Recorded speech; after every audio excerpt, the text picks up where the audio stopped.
이번 시간에서는 15강에 대한 내용으로서 재산세에 대한으로서 하는데, 재산세에 대한 내용은 해년마다 여러분 시험에서 3, 내지 4문제가 나옵니다. 전번 시간에 배웠던 내용들과 같이 시험 문제에 대한 내용으로서 기출문제에 대한 내용을 분석해 볼 때에 취득세에 대한 내용 3, 내지 4문제 나오니까 자세히 했던 것이고요.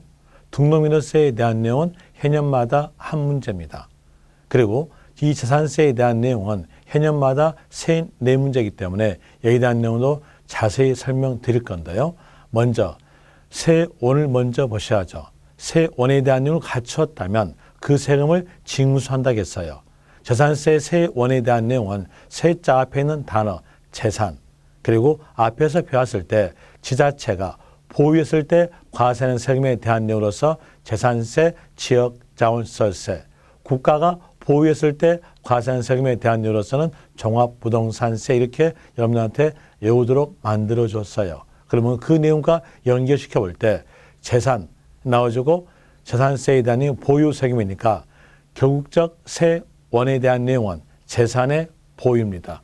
재산세에 대한 내용은 재산을 보유하였을 때 과세다, 이렇게 나와져요. 또 지방자치단체가 과세니까 이 재산세에 대한 내용은 지방자치단체가 과세다, 지방세다. 지방자치단체 중에서도 시, 군, 구가 징수하니까 재산세에 대한 내용은 시, 군, 구세다, 이렇게 나오죠. 그리고 보통세에 속합니다. 보통세란 말은 앞에서 배웠다시피 용도를 정하지 아니하고 아무 용도나 사용되는 세금들을 보고 보통세라고 해요. 이제 연결해 볼 때 재산을 보유했다면 지방자치단체 중 시, 군, 구가 재산세를 소유한 자로부터 징수해서 시, 군, 구의 용도를 정하지 아니하고 아무 용도나 사용된다, 이렇게 되겠죠. 그럼 여기에 대한 내용은 보통세다, 이렇게 나와 주는데, 이제 여기에서 재산세의 가장 기본적 내용을 아셔야 돼요. 이 재산세의 기본적 내용을 모른다면 여러분들은 재산세에 대한 내용 전혀 이해가 안 가는 내용이 나타나니까 기본적 내용을 알기 위해서 가정을 이렇게 합시다. 재산 하면은 물건에 대한 내용으로서 토지, 건축물, 주택, 선박, 항공기예요.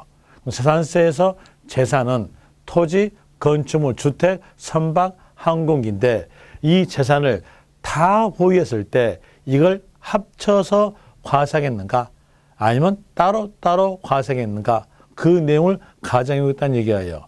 이렇게 흐름상으로 봅시다. 흐름상으로 볼 때 토지에 대한 내용을 취득했어요. 취득했다 하면은 적용되는 세금에 대한으로서 취득세가 적용이 되겠죠. 취득세는 취득할 때마다 납부케 합니다. 그러면서 취득세 납부했고, 그리고 취득하였으니까 토지를 보유하죠. 그러면 적용되는 세금에 대한으로서 재산세가 적용되겠죠. 재산세는 몇 년마다 납부케 합니다. 그러면서 이 토지 소유한 자가 매년마다 재산세로서 납부하셨다가 어느 시점에서 이 토지 위에 상가, 건물을 신축하였어요. 신축이니까 원시 취득 됨으로써 취득세 납부하겠죠. 그리고 취득세 납부하고 상가, 건물을 보유한다는 얘기예요. 그러면 적용되는 세금은 뭐가 적용될까요? 재산세 적용되겠죠. 어때요? 합칩니까? 따로따로 갑니까? 당연히 따로따로 해줘야 재산마다 지자체가 징수할 수 있을 거예요. 이 내용이 재산세의 가장 기본이에요. 재산세의 가장 기본적 내용, 물건별 과세다, 이렇게 나오죠. 물건별 과세다. 이 내용이 가장 기본적 내용으로서 기억을 하셔야 되는 거죠. 물건별 과세다, 물건마다 세액 산정이다 라는 내용으로서 아시면 되는데, 이제 거기에 대한 내용의 교재 체킹해 주면은 109페이지에서 1절 재산세 개요에서 1가로 과세 기준 1, 재산세는 소유자에게 매년마다 과세하기 때문에 어느 시점에 소유한 자에게 과세하겠다라고 법에서 날짜를 정해집니다. 저희들은 법에서 정했다는 뜻으로서 사용되는 단어가 기준, 날로 정했으니까 연결되면 기준일 됩니다. 정한 날짜는 6월 1일이죠. 기준일로서 6월 1일 거기 체킹하시고요. 기준일은 성립일로서 6월 1일이다. 거기 체킹하고, 그리고 이 가로 재산에 대한 내용은 법에서 정해진 물건으로서 토지, 건축물, 주택, 선박, 항공기가 재산이죠. 거기다가 밑줄 치고요. 그 옆에서 물건별 과세가 원칙이다. 물건별 과세 원칙이란 단어에다가 동그라미 치세요. 재산세의 가장 기본적 내용이니까요. 물건별 과세다 라는 이유로서 아시고, 그리고 또 그 밑에서 밑줄 친 내용을 보니까 공무상 현황과 사실상 현황이 상이한 경우는, 다를 경우는 사실상 현황에 의해서 재산세를 부과한다. 이 내용은 사실과세에 대한 이유로서 실질과세라 그래요. 실질과세, 사실과세 같은 말입니다. 이렇게 했는데 어떤 사람은 이 문장 읽어보면서 서류에 적어진 내용과 사실적 내용이 다른 경우가 없는데 어떤 경우에서 다른 경우가 나타날 것인가 라고 의문점 가질까 봐 설명을 드릴게요. 자, 여기에서 주택을 어떤 사람이 신축한다 합시다. 신축한다. 그러면 허가 도면대로 주택을 신축하겠죠. 자, 얘가 허가 도면 그대로 했다 합시다. 그럼 이렇게 해서 허가 도면 그대로 신축을 했어요. 신축하고 난 다음에 그다음에 준공 받겠죠. 준공이 끝났어요. 준공 받았어요. 받았으면 우리는 임대료를 좀 얻고 싶어서 준공 끝나자마자 허가 도면에도 없는 내용으로서 여기다가 옥탑을 설치합니다. 옥탑 설치하고 그냥 또 2층에 대한 내용을 임대로 내주기 위해서 2층에 대한 내용에 대해서 요 안으로 올라가게끔 돼 있다면 여기에 대한 내용으로 2층 임대하기 위해서 이 밖에다가 들어갈 수 있는 계단을 설치하겠죠. 이렇게 설치했어요. 그럼 이제 이 설치했다고 해보죠. 그럼 이제 보면은 여기에 대한 내용, 여기에 대한 내용은 서류상이에요. 서류상으로서 공무상이죠. 하나 사실상은요.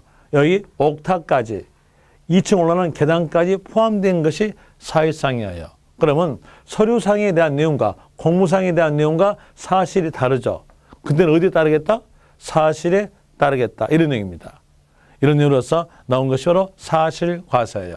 사실과세로서 사실과세라는 말은 실질과세라는 말과 같은 말이죠.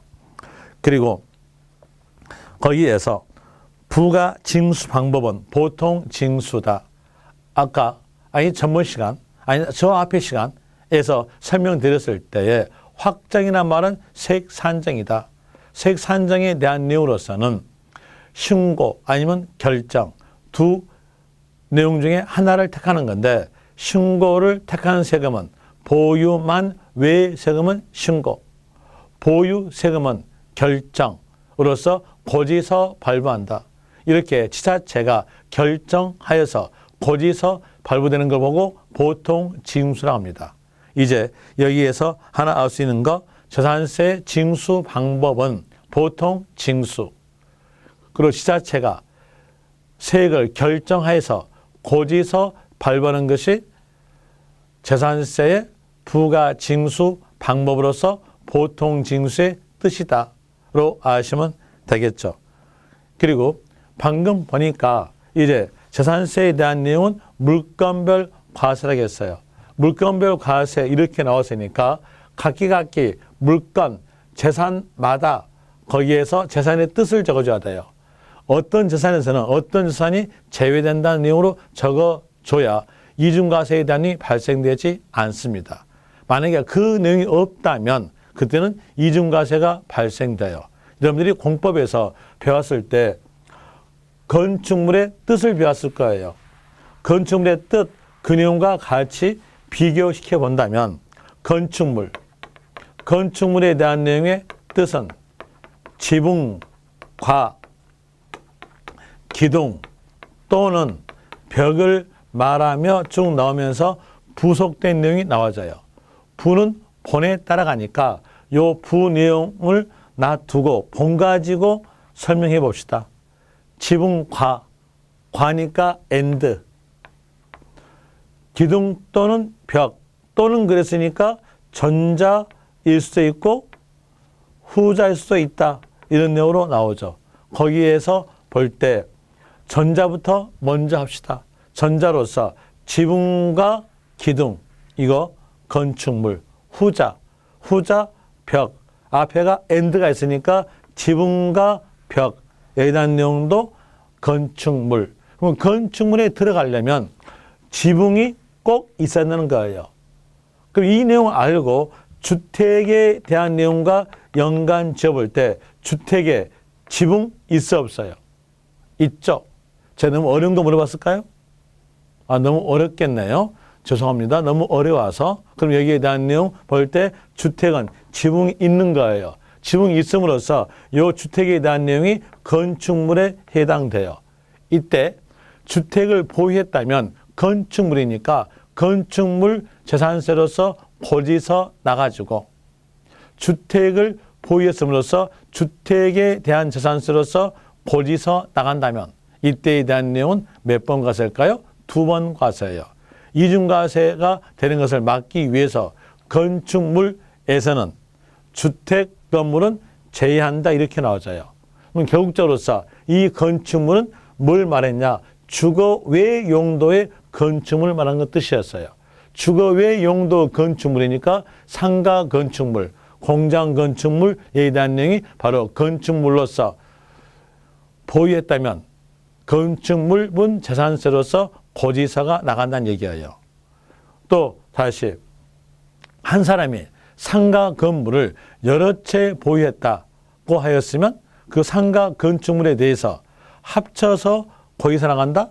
아니면 상가 건축물마다 세액 산정이다. 아까 볼 때 재산세의 가장 기본적 내용이 뭐였어요? 물건별 과세다. 물건별 세액 산정이라는 얘기예요. 그렇기 때문에 상가 건물을 여러 채 보유한다 하더라도 상가 건축물에 대해서 상가 건축물마다 세액 산정이다 라는 의미로서 건축물마다 세액 산정한다 이렇게 나오죠. 이런 내용으로서 여러분들에게 알려주는데 법전에서는 이렇게 표현돼요. 법전 표현에 대한 의미로서 본다면 109페이지에서 밑에 박스에 대한 내용으로서 볼 때에 재산세를 징수하고자 하는 때에는 토지, 건축물, 주택, 선박, 항공기로 구분한 납세 고지서에 과세 표현과 세액을 기재하여 늦어도 납개시 5일 전까지 발부해야 한다. 여기에서 납개시 5일 전까지란 말은 여러분 숫자 예전으로서 시험에서 맞게 나오니까 외울 필요 없고 여기서 키 단어를 기억하셔야 돼요. 그 문장의 키에 대한 내용은 구분 고지한다. 구분 고지한다. 그 내용에다가 동그라미 치세요. 구분한 고지서에 여기다가 동그라미 치시면 돼요. 자, 이제 보시면은요. 토지를 보유했으면 물건별 과세니까 토지에 대한 재산세로서 고지서 나간다. 건축을 보유했으면 건축물의 재산세로서 고지서 나간다. 주택 보유했으면 주택에 대한 재산세로서 고지서가 나간다. 선박 보유했으면 선박에 대한 재산세로서 고지서 나가지고 항공기 보유했으면 항공기 재산세로서 고지서가 따로따로 나간다는 얘기예요. 그럼 가장 기본적인 내용이 뭐였다는 거예요? 물건별 과세다. 이거죠. 물건별 과세다 이렇게 나와져요. 또 다시 주택에 대한 내용은 여러분들이 학교론 시간에 잘 배웠어요. 학교론 시간에서 주택 공시가액을 산정할 때는 주택 건물과 이에 따른 토지를 일체로 봐서 가액을 산정한다고 했어요. 그 내용 그대로 가져요. 그러면 주택에 대한 내용은 주택과 이에 딸린 토지가 일체예요. 한 통이에요. 한 통이니까 주택과 토지는 곧 뭐다? 주택이다. 이렇게 나와져요. 주택은 이꼬르 주택 건물과 이에 딸린 토지다. 이렇게 나오죠. 이 내용 때문에 여기서 이중과세가 나오는데 먼저 이렇게 봅시다. 한 사람이 주택을 여러 채 보유했을 때 그 주택을 합쳐서 거기서 나간다? 아니면 따로따로 나간다? 방금 물건별 세액 산정을 했죠. 그랬으니까 주택마다 세액 산정이에요. 주택마다 세액 산정으로서 나와주죠. 여기도 주택에 대한 내용의 가액을 합산해서 세액 산정 것이 아니라 주택별 세액 산정이다 이렇게 되는 것이고요.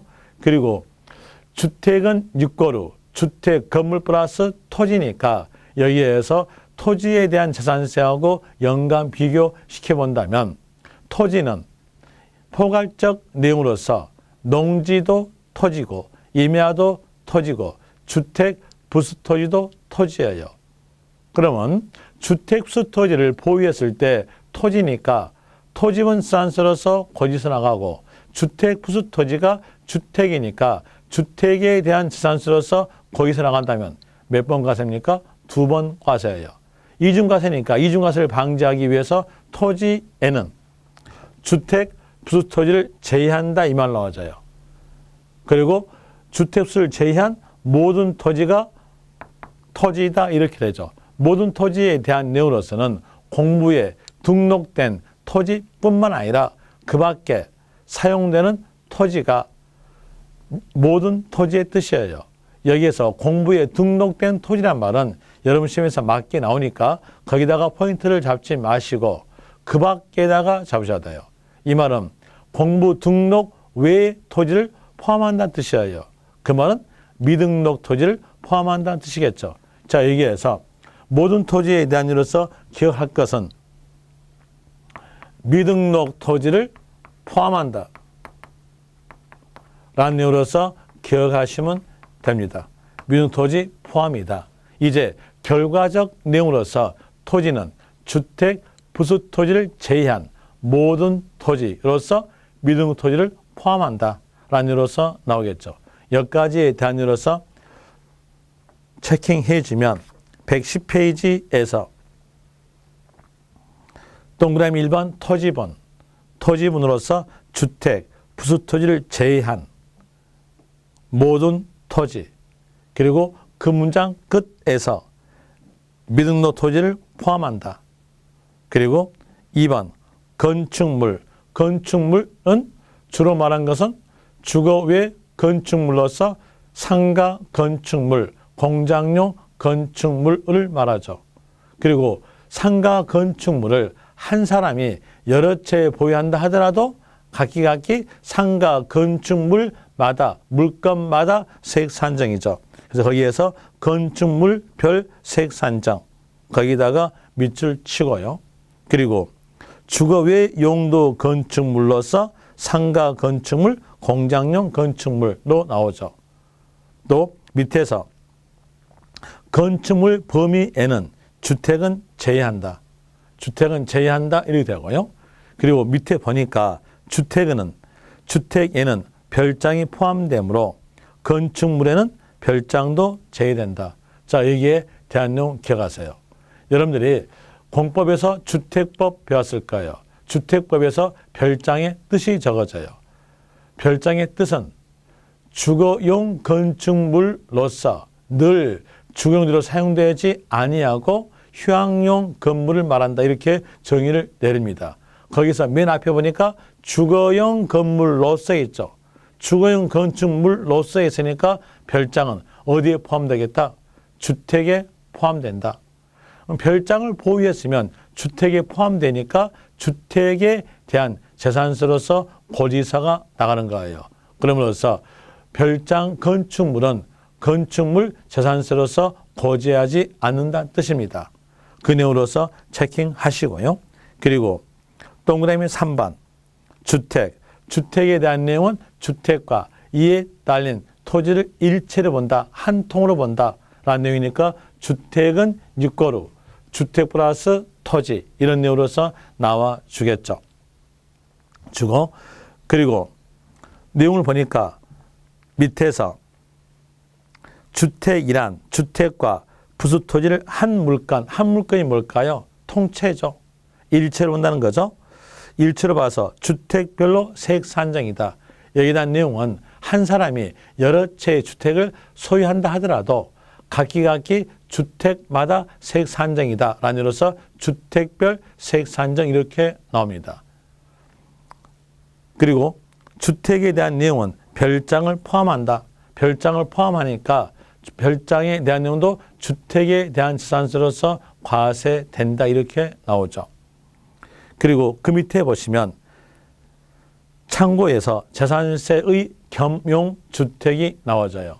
여기에서 겸용이란 말은 주거와 주거 외 용도로 겸하고 있는 내용의 주택을 보고 겸용주택 그래요. 여기에서 겸용주택의 말이 왜 나왔겠는가? 그 원인을 봅시다. 원인에 대한 내용은 세율구조에 있어요. 세율구조에 대한 내용으로서 본다면 비례세율 구조에 대한 내용과 누진세율 구조 이렇게 두 개로 구성되어 있습니다. 비례란 말은 거부한다는 얘기죠. 그러면 과세 표준이 따로따로 되어 있으면 따로따로 거부할 수 있음으로써 비례세율이 적용된다 이런 내용이에요. 여기는 비례세율은 과세 표준이 따로따로 된 것들은 비례세율이다 이런 내용인데요. 이 말은 이런 뜻입니다. 세원을 갖췄을 때마다 과세는 세금에 대한 내용에 대해서는 과세 표준이 따로따로 나올 수밖에 없다는 얘기니까 비례세율 적용된다는 뜻이에요. 자, 모든 세금은 과세 표준에다가 해당되는 세율을 거부함으로써 세금액이 산정되죠. 그리고 세원을 갖췄을 때마다 과세는 세금에 대한 내용은 갖췄을 때마다 세액 산정할 거 아니에요. 그러면서 과표가 따로따로 나오겠죠. 뭐가 적용될까요? 비례세율이 적용된다는 겁니다.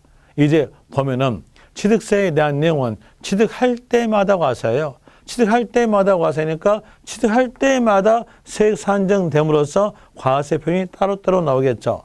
그러면 취득세는 뭐가 적용되겠다? 비례세율이 적용되겠다 이렇게 갑니다. 그냥 누진세율, 누진이란 말은 누적이란 말과 같은 말이에요. 누적이란 말은 합쳤다는 얘기죠. 문장에서 과세 표준이 합쳤다라는 내용으로 나온다면 그때에 대한 내용은 누진세율 적용된다 하시면 됩니다. 예를 들어서 종합부동산세 합자 나왔죠. 합쳤죠. 그럼 여기에 대한 내용도 뭘로? 누진세율입니다. 그리고 곧 배울 건데 토지에 대한 재산세를 배워요. 이 토지에 대한 재산세에 대한으로서 과세하는 방법은 분리과세, 별도 합산, 종합합산 요 내용으로서 과세합니다. 이때 보니까 분리란 말은 합쳤다는 겁니까? 따로따로인 겁니까? 물과 기름을 분리한다. 이 말은 물 따로 기름 따로라는 내용으로서 이건 따로따로니까 뭘까요? 비례세율이에요. 그리고 별도 합산, 종합합산, 합쳤단 말 나오죠. 뭘까요? 누진세율이에요. 이제 재산세에 대한 내용은 아는 것으로서 비례세율과 누진세율을 같이 가지고 있다. 이런 내용으로 나오죠. 그 내용까지 알면서 아까 배웠던 내용에다가 연결을 시켜 본다면 상가 건축물을 한 사람이 여러 채 보유했을 때 그 상가 건축물에 대해서 합쳐서 세액 산정이다. 아니면 상가 건축물마다 세액 산정이다. 아까 건축물마다 세액 산정 그랬죠. 그럼으로써 이때에 대한 내용은 과세 표준이 따로따로 나오니까 비례세율이 적용돼요. 지금부터 기억하세요. 끝말에가 건축물 이렇게 나왔으면 세율은 0.25%의 비례세율이다.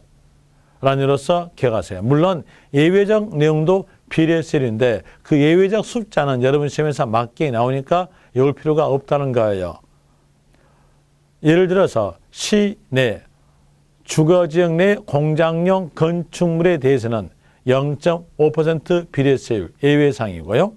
과밀 억제권역 내에 공장 건축물을 신설 증설했으면 5배 중과세로서 1.25% 적용됩니다. 여기도 예외상으로서 여기에 대한 내용 숫자 맞게 나오니까 외울 필요 없이 건축물 이렇게 나왔으면 원칙적 세율 하나 기억하라는 얘기예요.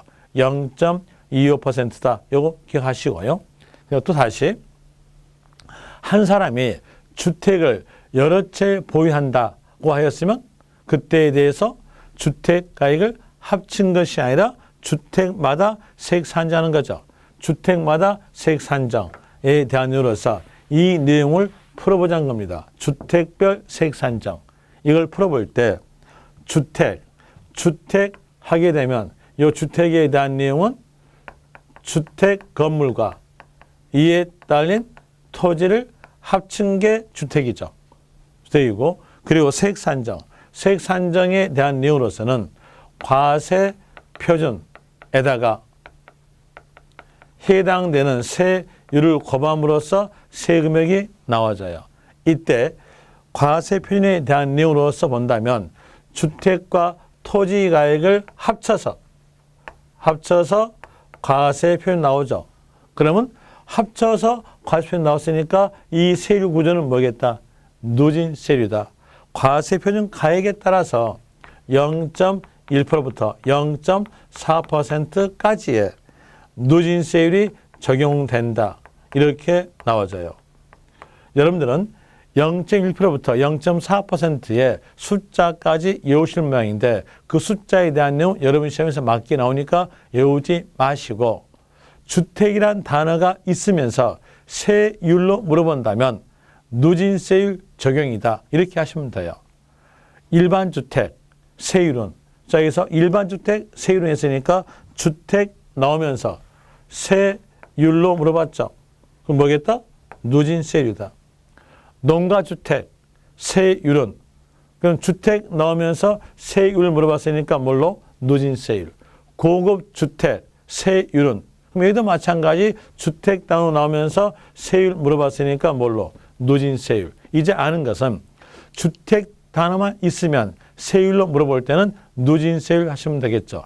일반주택도 농가주택도 고급주택도 세율은 재산세에서 누진세율이 적용된다. 이렇게 아시는데 방금 보니까 주거 용도는 누진세율, 주거 외 용도는 건축물로서 비례세율, 세율 구조가 다르죠.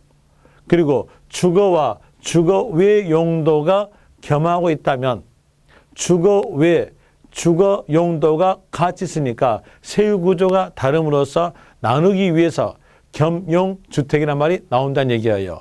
이제 세율 적용하기 위해서 나누는 방법에 대한 내용으로서 박스에서 동그라미 1번 한 동의 건물이 주거와 주거 외 용도로 사용되는 경우는 주거용에 사용되는 부분만을 주택으로 보며 여기에서 포인트된 단어는 동자입니다. 동자란 말이 나온 것은요. 호별 소유권자가 따로따로 있으니까 동자라는 단어가 나온 거예요. 여러분들 아파트 단지 가보세요. 아파트 단지 가보시면 건물이 있고 건물 옆면에가 101동, 102동, 가동, 나동, 동자 적어져 있죠. 왜 이렇게 적어졌을까요? 호별 소유권자가 따로따로 있으니까 동자가 적어진 거예요. 그러면 동자가 나왔으면 여러분들 빨리 생각하는 것은 아파트다. 아파트니까 주거 부분만 주택 이렇게 하시면 됩니다. 설명드릴게요. 자, 여기에서 이 건물에 대한 내용으로서 1층은 상가로 되어 있고요. 그리고 2층에서부터 15층까지에 대한 내용이 아파트로 되어 있어요. 이랬을 때 여기에서 101호 있을 것이고 여기에서 115호 있을 것이고요. 그리고 여기 15층에서 1501호, 1515 이렇게 있다 합시다. 이랬을 때 이 호별 소유권자가 각기 따로따로일까요? 아니면 이 건물 전체가 한 사람 소유권자일까요? 여기에 대한 내용은 호별 소유권자가 따로따로 있어요. 그럼으로써 이 내용을 보고 한 동이라 그래요. 한 동. 그러면 한 동이니까 허별소유권자가 다 소유자가 따로따로 있음으로써 요 소유자들에게 고지서가 나가겠죠. 고지서가 나갈 때 세액 산정에서 고지서 나간다겠어요. 그때 여기에 대한 내용은 아파트니까 누진세율로 세액 산정해서 고지서 나간다는 얘기죠. 그럼 여기도 아파트니까 누진세율로서 세액 산정해서 고지서 나가지고요. 여기는 상가니까 건축물이죠. 그러면 세액 산정에 대한으로서 0.25% 비례세율 적용해서 고지서 나간다는 얘기죠. 여기도 마찬가지 상가니까 0.25%의 세율 적용해서 고지서가 나가는 거예요. 그럼 이제 여러분들은 문제 풀 때 키단으로서 푸시면 돼요. 문장 쭉 가볼 때 한 동 이 말이 나왔으면 뒤에서 주거와 주거 외 용도로 겸용된 경우 이건 맞게 주어지니까 이거 보지 말고 동자 단어 보자마자 생각하는 것은 아파트 단지. 아파트니까 끝말은 주거 부분만 주택 이렇게 하시면 돼요. 그 다음에 문장에서 한 구자 나왔다. 구자 나왔으면 빨리 생각하는 것은 시장에 있는 건물 생각하겠어요. 시장에 있는 건물을 보면은 이렇게 2층 건물 있겠죠? 2층 건물에서 1층은 상가로, 2층은 주거로 이런 건물이 있어요. 여기에서 상가 한 칸 한 칸, 방 한 칸 한 칸, 소유자 따로따로 있습니까? 아니면 이 건물 전체가 한 사람 소유권자일까요? 이 경우에서는 전체가 한 사람 소유권자예요. 그래서 전체 한 사람에게 고지서가 나가야 됩니다. 한 사람에게 고지서 나가니까 한쪽에 몰빵시켜져요. 한쪽에 몰빵시켜서 50% 이상이면 전체를 주택으로 본다 이렇게 나오죠. 이제 문제로서 풀 때 여러분들은 키단어 잡아주시면 돼요. 재산세에서 개면주택을 물어볼 때에 동자가 나왔다면은 빨리 생각하는 것은 아파트다. 아파트니까 주거분만 주택. 하나 구자가 나왔으면 한 사람에게 고지서 나가니까 한쪽에 몰빵 50% 이상이면 주택으로 본다. 이런 의미로서 아시면 될 것이고 그리고 동그라미 4번에서 선박에 대한 내용도 한 단어만 기억하시면 돼요. 모든 배예요. 전 여기에서 기선이 뭐고 범선이 뭐고 전마선이 뭔지 몰라요. 여기에 대한 내용은 네이버 지식인 찾으면 나와요. 세법 공부 아니에요.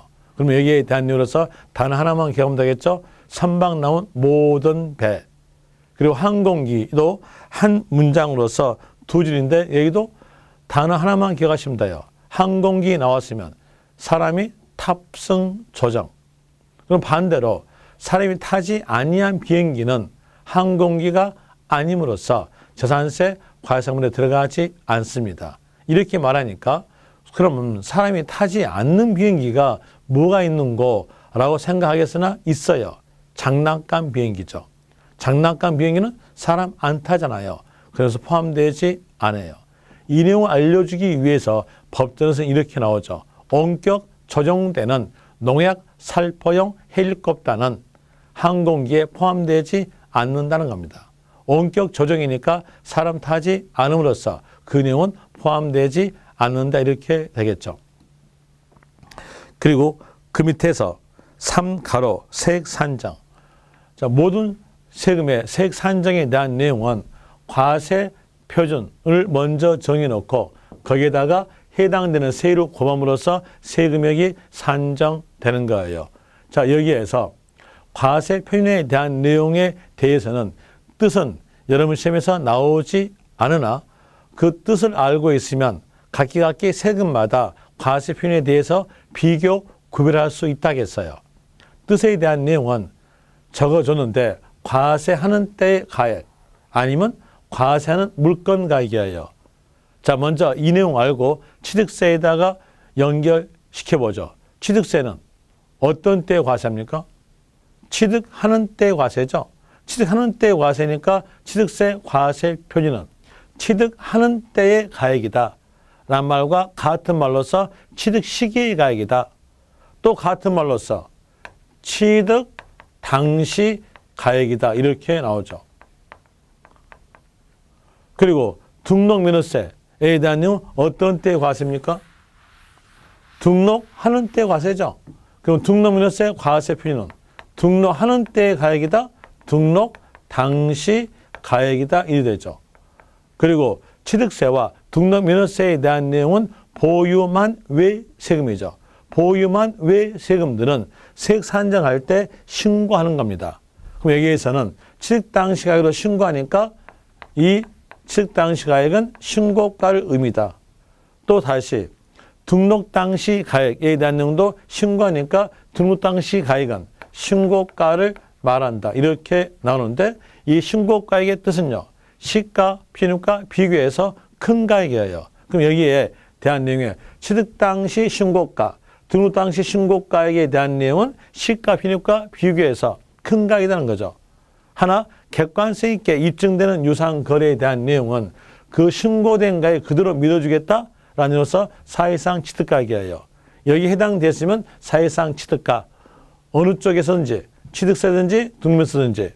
그럼 여기에서 외울 때 이렇게 왔죠. 국, 외, 공, 판, 법, 부 나왔으면 사실상 취득가. 여기에 해당되지 아니한 첫 글자에 관계된 내용에 대해서는 신고가, 취득세는 취득 당시 가액으로서 신고가, 등록면허세는 등록 당시 가액으로서 신고가 이렇게 나오죠. 그리고 재산세에 대한 내용과 연관 지어봅시다. 재산세는 물건에 대해서 과세하죠. 물건에 대해서 과세하니까 과세는 물건 뭐였어요? 재산. 재산 가액이다 이렇게 나오져요. 그리고 재산세가 보유세금이니까 결정이죠. 결정이란 말은 과세권자가 세액을 산정하여서 고지서 나가는 거예요. 신고에 의존하지 않아요. 그러면 재산세에서 과세 표준 물어볼 때 신고가다 이 말 나오면요. 틀린 거죠? 나올 수가 없죠? 또 사실상 취득가액에 대한 내용도 신고한다는 거죠. 그러면 결국적으로서 재산세에서 사실상 취득가 1이 나오도 틀리겠죠? 또 사실상 취득가 안에 있는 것으로서 법인 경우에서 장부가가 있어요. 그럼 이 장부가란 말도 재산세에서는 절대 나올 수가 없겠죠. 그러면 이 가액은 뭘로 하겠는가? 이 가액에 대한 내용은 지방자치단체가 지방세를 징수하기 위해서 매년마다 물건마다 공고된 걸 하면 돼요. 매년마다 물건마다 공고된 가액을 보고 저희들은 시가 표준에 그래요. 여기에서 요 가액은 뭘로 하겠다? 시가 표준액으로 한다. 시가 표준액을 기준으로 하여서 가격이 산정되는 거예요. 그리고 앞에서 배웠을 때 재산세에 대한 내용은 재산세를 징수하려면 토지, 건축물, 주택, 선박, 항공기로 구분한 고지서에 과세 표준과 세액을 적어 늦어도 납기시 5일 전까지 발부해야 한다 이렇게 나왔어요. 그러면 과세 표준에 대한 내용을 각기 물건마다의 고지서에다가 따로따로 적는다는 얘기예요. 그럼 여기에서 재산에 대한 내용을 나눠줘야겠죠. 나눈 내용으로서 토지를 보유했으면 토지에 대한 재산세로서 토지 가액은 시가 표준액을 기초로 한다. 또 건축물을 보유했으면 건축물 가액으로서 시가 표준액을 기초로 한다. 주택을 보유했으면 주택에 대한 가액으로서 시가 표준액을 기초로 한다.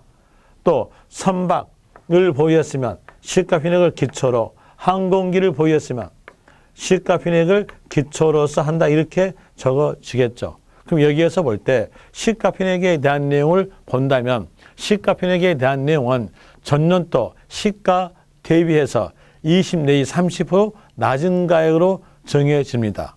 그리고 부동산은 가격에 대한 내용이 연도마다 천차만별이죠. 어떤 연도에서는 가격이 올라가는데 어떤 연도에서는 가격이 꾸준하게 급작스럽게 올라간 연도가 있어요.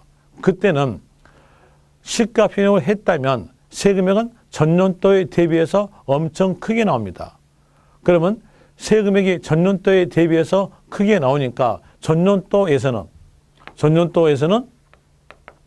100만 원 나왔고 당해년도에서 부동산 가격이 엄청나게 올라서 시가 편익이 올라가니까 180만 원 나왔다 합시다. 그랬을 때 이렇게 거기서 받아본 사람은 전년도에서는 100만 원 나오는데 올해는 왜 180만 원이야? 왜 이렇게 올랐어? 이렇게 세금에 대한 저항 나와요. 자기 부동산 가격이 올라갔을 때는 참 기분 좋아. 근데 세금 납부하는 거 싫어. 그래서 세금 납부 이렇게 많이 하니까 안 좋아하는 거예요. 이러면서 조세 저항 나옵니다. 그 조세 저항 나온 것을 막기 위해서 이 부동산에 대해서는 공정시장 가액에 대한 내용을 조사해서 시장 가치 비율을 곱해 주는 거예요. 이 내용은 시가 표준액에다가 시장 가치를 반영해서 퍼센트로 곱했다라는 내용으로서 공정단어를 붙여줘요. 공정시장 가액 비율을 곱한다. 이렇게 나와주는데 여러분들은 시험에 대한으로서 객관식이니까 아는 것은 공정만 기억하시면 돼요.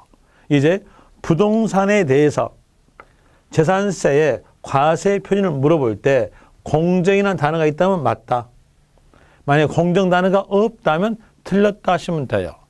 또 공정에 대한으로서 공정시장 가액 비율은 토지, 건축물에 대해서는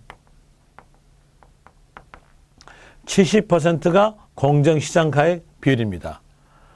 그럼 이제 토지, 건축물에 대해서 재산세, 과세 표준 나올 때 공정 단어가 없다 하더라도 70%라는 숫자가 있으면 이게 공정이다 라는 의미로서 맞다 하시면 돼요. 또 주택에 대해서 공정시장 가액 비율은 60%로 정해놨어요. 문장에서 주택에 대한 시가 편익 물어볼 때에 공정 단어가 없다 하더라도 60%가 있으면 그때에 대한 내용도 공정이니까 맞다 하시면 돼요. 이제 여러분들은 부동산에 대한 내용으로서 나올 때 재산세, 과세 표준은 어떤 말이 꼭 있어야겠다? 공정.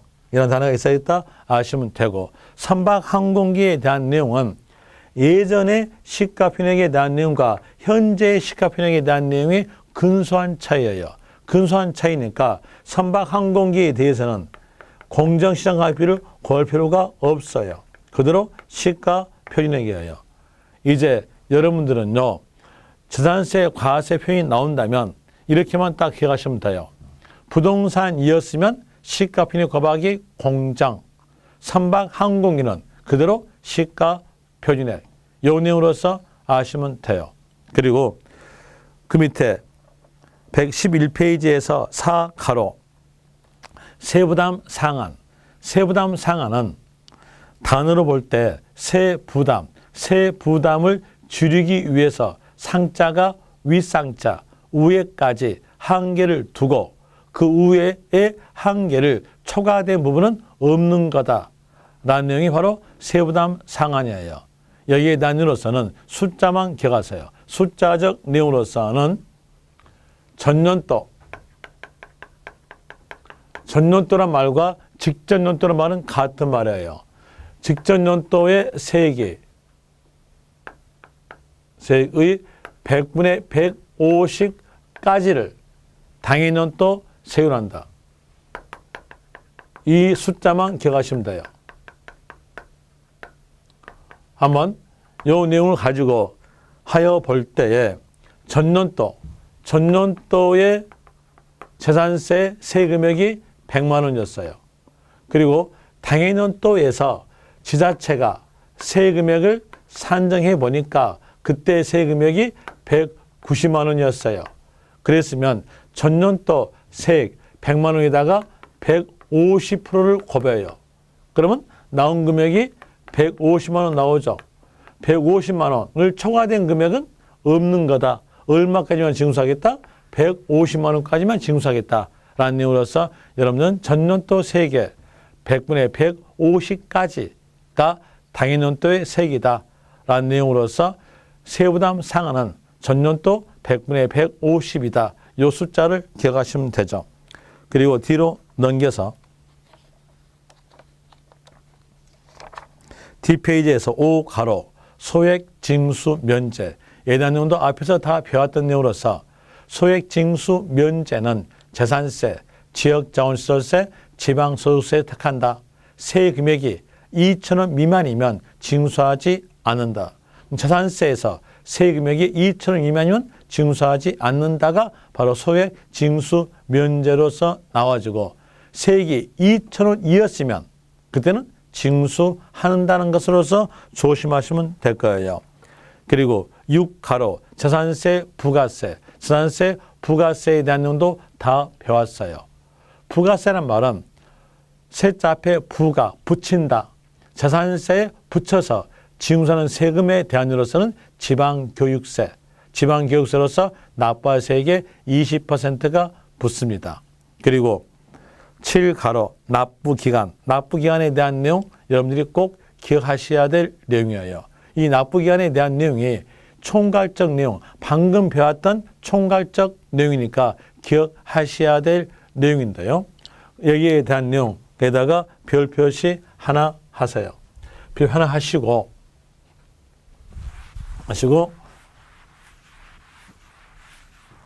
이렇게 보죠. 아까 배웠던 내용으로서 다시 말씀을 드리면 재산세를 징수하려면 토지, 건축물, 주택, 선박, 항공기로 구분한 고지서에 과세표준과 세액을 적어 납기개 시 5일 전까지 발부한다. 요 내용이 있었죠. 그 내용 생각하시면서 들으시면 돼요. 자, 여기에서 이렇게 상가 건물을 보유한다. 상가 건물을 보유한다. 그러면 보유했음으로써 재산세가 과세되는데 건축물에 대한 재산세로서 고지서가 나가겠죠. 건축물 하면 주거 외 용도의 건축물을 말하기 때문에 여기에 대한 내용 건축물 분으로서 고지서 나가고 그 고지서에다가는 과세 표준과 세액 금액을 적은다고 했어요. 과세 표준 적어야죠. 과세 표준 방금 배웠죠. 과세 표준에 대한 내용으로서는 부동산에 대해서는 시가 표준 곱하기 공장, 건축물이니까 부동산으로서 시가 표준액 곱하기 공장 이렇게 나오겠죠. 그리고 여기에다가 세율 곱해줘야죠. 그러면 세액 나오겠죠. 세율에 대한 내용으로서는 건축물에 대한 내용으로서 0.25% 그랬죠. 세율 곱해서 세액 산정됐으면 그 세액 금액을 고지서에 적고 납부기간까지 적어줘야죠. 납부기간에 대한 내용으로서 납기에 대한 내용은 7월 16일부터 7월 30일까지예요. 그리고 토지 없는 건물이 없음으로써 여기에서 토지에 대한 내용이 나오겠죠. 자, 이 토지에 대한 내용을 건물과 합쳐서 고지서한다? 아니면 따로 한다? 아까 구분 고지한다 했죠. 따로 나가겠죠. 토지분 재산세로서 고지서가 따로 나가져요. 따로 나가면서 이때 과세 표준 적어야죠.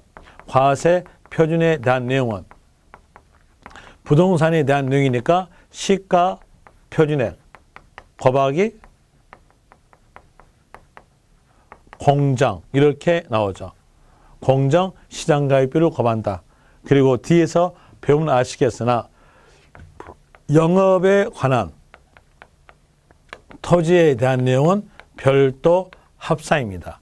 별도 합산이니까 별도 합산으로서 합쳤죠. 합쳤으니까 이때 세율은 뭘로? 누진세율이 적용된다.